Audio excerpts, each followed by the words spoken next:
இந்த கடலில் குளித்தால் பாவங்கள் கழுவப்படும் என மக்கள் நம்புகிறார்கள். இதே கடற்கரையில் ராமர் தன் மனவலியை கழுவியதாகவும் கூறப்படுகிறது. ஆனால் ஏன் இந்த இடம் அக்னி தீர்த்தம் என்று அழைக்கப்படுகிறது? கடலுக்கும் அக்னிக்கும் என்ன சம்பந்தம்? இன்று ராமேஸ்வரத்தின் மிகப்பெரிய மர்மத்தை பார்க்கலாம். தமிழ்நாட்டின் புனிதமான தலங்களில் ஒன்றான ராமநாத சுவாமி டெம்பிள் முன்பாகவே இந்த அக்னி தீர்த்தம் அமைந்திருக்கிறது. இது சாதாரண கடற்கரை அல்ல. இங்கே தினமும் ஆயிரக்கணக்கான மக்கள் கடலில் நீராடிவிட்டுத்தான் கோவிலுக்குள் செல்கிறார்கள். இந்து மரபின்படி இந்த நீரில் குளித்தால் மனக்கவலை, பாவம், துன்பம் நீங்கும் என்று நம்பப்படுகிறது. ஆனால் இந்த இடத்தின் பின்னால் இருக்கும் கதை இன்னும் ஆழமானது. ராமாயண கதையின்படி ராவணனை வென்ற பிறகு கூட ராமா மனதில் அமைதி இல்லை. ஏனெனில் ஒரு சிவபக்தனை கொன்ற பாவம் தன்னை தொடர்கிறது என்று அவர் உணர்ந்தார். அதனால் இந்த ராமேஸ்வரத்தில் ராமா சிவனை வழிபட்டார். அப்போது அக்னி தேவன் தோன்றி இங்கு நீராடினால் பாவம் நீங்கும் என்று அருள் கூறியதாக நம்பப்படுகிறது. அதனால்தான் இந்த இடம் அக்னி தீர்த்தம் என்று அழைக்கப்படுகிறது. அதாவது அக்னி கூட புனிதமானதாக ஏற்றுக்கொண்ட தீர்த்தம். ஆச்சரியமான விஷயம் என்ன தெரியுமா? இந்த கடற்கரை பல சமயங்களில் மிக அமைதியாக இருக்கும். சிலர் சொல்வது போல் இங்கு அலைகள் கூட வேற மாதிரி தோன்றும். மேலும் ராமேஸ்வர கோவிலில் உள்ள 22 தீர்த்த கிணறுகளின் தண்ணீரும் ஒவ்வொன்றும் வேறு சுவை கொண்டதாக கூறப்படுகிறது. அருகருகே இருந்தாலும் ஒரு கிணற்றில் இனிப்பு, மற்றொன்றில் உப்பு, மற்றொன்றில் குளிர்ச்சி.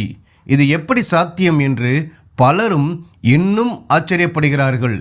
அறிவியல் விளக்கங்கள் இருந்தாலும் இந்த இடம் தரும் ஆன்மீக உணர்வை பலர் வார்த்தைகளால் சொல்ல முடியாது என்கிறார்கள். ஒரு விஷயத்தை பலரும் சொல்கிறாங்க. என்னன்னா, ராமேஸ்வரத்தில் சில நிமிடங்கள் அமைதியாக நின்றாலே மனசுக்குள் ஒரு விதமான அமைதி வரும்னு. அது வெறும் கடற்காற்றா அல்லது பல ஆயிரம் ஆண்டுகளாக மக்களின் நம்பிக்கை சேர்ந்து உருவான ஒரு ஆன்மீக ஆற்றலா? சிலர் அழ ஆரம்பிக்கிறார்கள், சிலர் அமைதியாகி விடுகிறார்கள். ஏன் தெரியுமா? சில இடங்கள் நம்ம மனசை நம்மை விட நன்றாக புரிந்து கொள்கிறது. இன்னொரு ஆச்சரியமான விஷயம், பல கடற்கரைகளில் அலைகள் மிகவும் அக்ரெசிவாக இருக்கும். ஆனால் அக்னி தீர்த்த கடற்கரையில் பல நேரங்களில் கடல் மிகவும் அமைதியாக காணப்படும். அதனால்தான் பல பக்தர்கள் இந்த கடலை ஆன்மீக அமைதியின் கடல் என்று கூட அழைக்கிறார்கள். கடலின் முன் நின்றாலே ஏதோ ஒரு பாரம் மனசிலிருந்து குறைவது போல இருக்கும் என பலர் கூறுகிறார்கள். ஆனால் ஒரு கேள்வி இன்னும் இருக்கிறது. ஏன் ஆயிரக்கணக்கான வருடங்கள் கடந்தும் இந்த இடத்தின் மீது மக்களின் நம்பிக்கை குறையவே இல்லை? அறிவியல் வளர்ந்தும் டெக்னாலஜி வளர்ந்தும் ஏன் மக்கள் இன்னும் இந்த கடலில் குளிக்க வருகிறார்கள்? அதற்கான பதில் ஒருவேளை அறிவியலில் இல்லாமலும் இருக்கலாம்.